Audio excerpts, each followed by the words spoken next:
O aumento de casos de Covid estão provocando uma corrida aos laboratórios, postos de saúde e clínicas particulares para fazer o teste da Covid-19, seja o rápido ou o PCR, que demora até 72 horas para ficar pronto. Agora, em qual situação devemos fazer o teste? E qual o teste mais preciso para detectar a Covid? É sobre esse assunto que a gente conversa a partir de agora com a médica infectologista, doutora Luciana Pacheco, no Explica Pra Gente, que está no ar.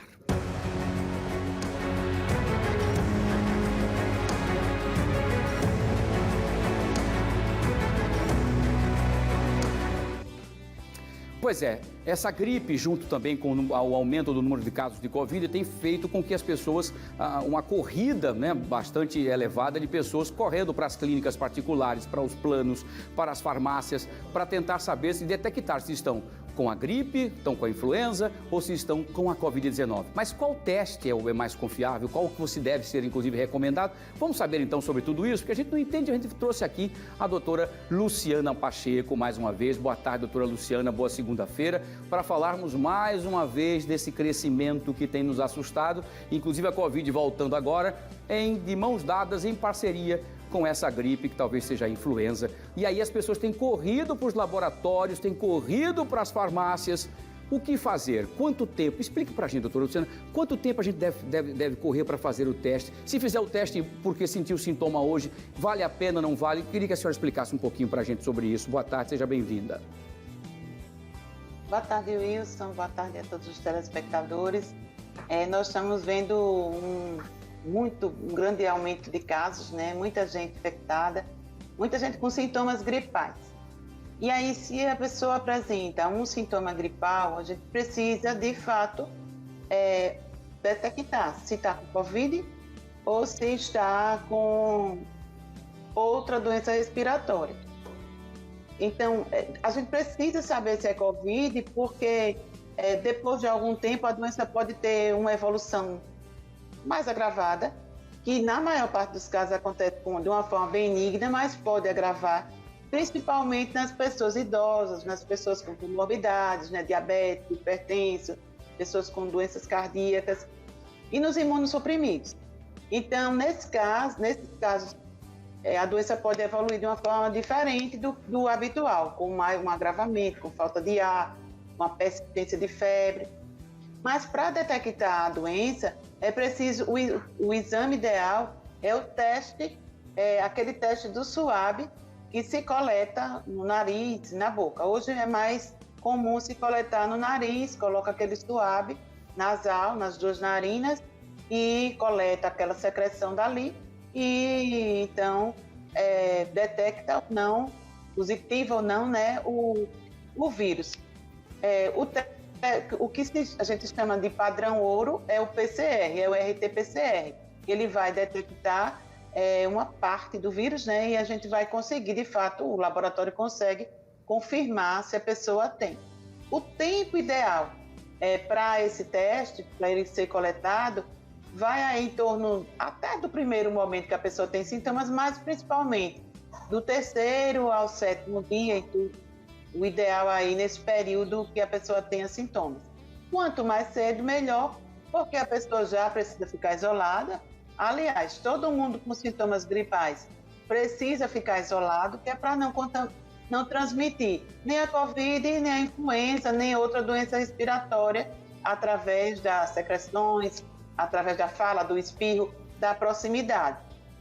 Então, esse é o teste do RT-PCR, ou também hoje se faz o teste de antígeno viral, que também pega partes do vírus e positiva no caso da Covid.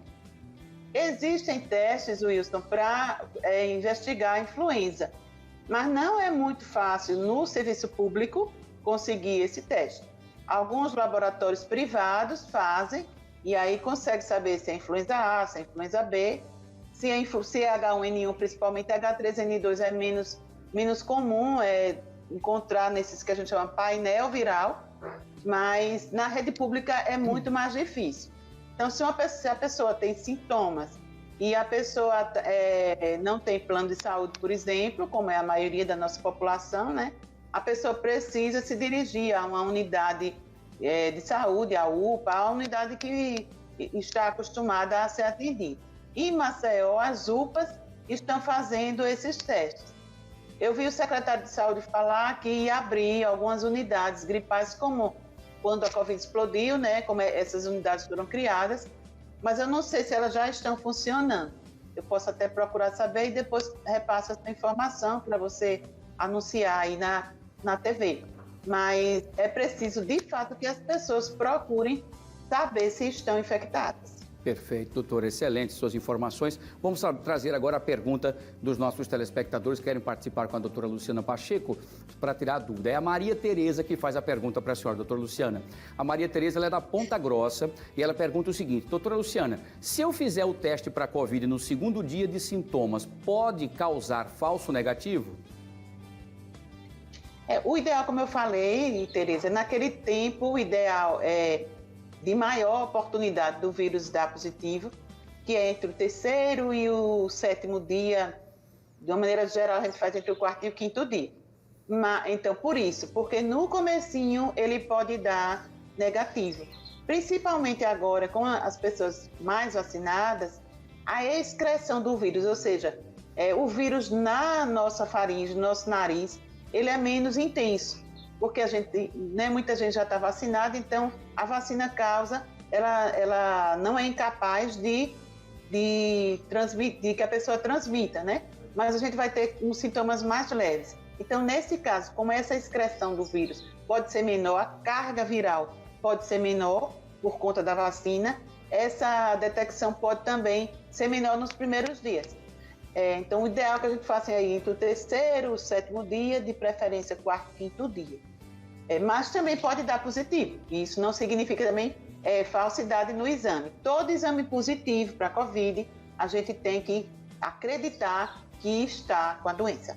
Perfeito, doutora. Vamos lá para a segunda pergunta de hoje. Quem faz a segunda pergunta para a doutora Luciana hoje é o Lucas Santos. O Lucas Santos mora no bairro do Farol e ele pergunta o seguinte: doutora Luciana, qual o tempo ideal para o isolamento de pessoas com Covid? Lucas, o tempo ideal que a Anvisa, que é o nosso órgão regulamentador, né, regulador dessas ações, né, de saúde pública, o tempo ideal é de 10 dias a partir do início dos sintomas.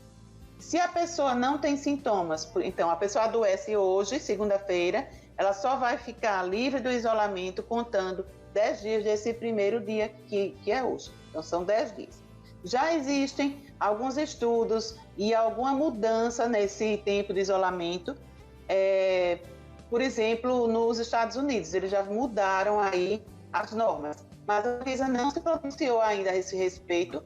Então, o tempo que a Anvisa recomenda é de 10 dias para as pessoas que têm formas leves. Aquelas pessoas que são internadas, que precisam de usar de oxigênio, precisam de UTI, por exemplo, e os imunossuprimidos, o tempo é de 20 dias. Essa é a recomendação até hoje que a Anvisa faz. Agora, por exemplo, se a pessoa não tem sintomas, mas ela teve contato com alguém que deu sintomas, é importante também que essas pessoas que tiveram contato com um sintomático, com um positivo, né, que deu positivo, a pessoa também se teste, independente de ter sintomas ou não. Então, se a pessoa está sem sintomas, mas ela faz o teste e o teste dá positivo, então conta 10 dias de isolamento a partir do teste positivo. Perfeito, doutora. Muito bem. Vamos lá, então, para a terceira e última pergunta de hoje, de quem quer participar nesse debate muito interessante. Tu explica para a gente com a doutora Luciana Pacheco. Quem faz a pergunta para a senhora, doutora Luciana, é a Bárbara Nascimento. Ela é do bairro do Jacintinho. Ela pergunta o seguinte: doutora, os testes rápidos de farmácia são eficazes? O teste rápido com o sangue, não. Ele não serve para detectar Covid aguda. Esses testes, eles podem dar positividade, porque esse teste é um teste que procura anticorpos, que procura a defesa que a gente criou depois que teve a doença. Então, esse teste, ele só vai dizer, depois aí de 20 dias, que a pessoa teve ou não Covid. não interessa para a fase aguda, para detectar a doença aguda. O que detecta é isso que eu já falei, esses testes do SWAB, que vai, de fato, detectar o vírus. Perfeito, que o SWAB que a doutora está falando são aqueles cotonetes, enfim, aquelas hastes, né, grandes assim que coloca no nariz para poder coletar a secreção e depois aí saber os resultados. Doutora Luciana, mais uma vez, muito obrigado pelas suas informações, pela sua participação. Isso é muito importante num momento como esse, trazermos a informação correta, precisa de quem entende, de quem realmente está, que é médica, não é? Para trazer informações para evitar os fake news nesse momento. Muito obrigado, boa semana, saúde para todos. Obrigada, boa semana para todos, com saúde e com juízo. É isso, muito bem, doutora Luciana Pacheco, um abraço grande, boa segunda-feira. Ela explica pra gente que é prestação de serviço pura para você, tá bom? Aqui no nosso Fenômeno, fique alerta, tá?